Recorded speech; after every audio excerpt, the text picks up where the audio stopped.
Hi, this is Professor Howard, and in this very short video I will walk you through the process to upload your 3D model from Sketchup of our West End buildings to our OneDrive folder where we're submitting those so that I can collect them.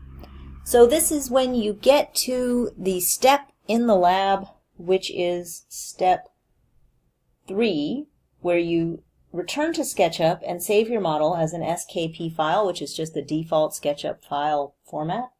And you're going to then want to upload this to the class OneDrive for use in our course model. So to access your OneDrive, you want to be in your Office 365 area. And there you get the prompt for OneDrive. Inside your OneDrive, now that I have given you access and invitation, you should have somewhere in here, possibly in an area called something like Files that have been shared with me, access to this folder, SketchUp Model Spring 2018.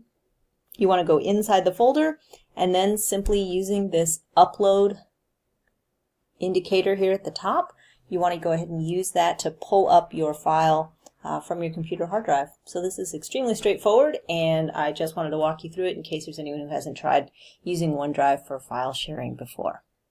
If you have any questions, please don't hesitate to ask. Otherwise, thank you very much, and I hope you're enjoying this project.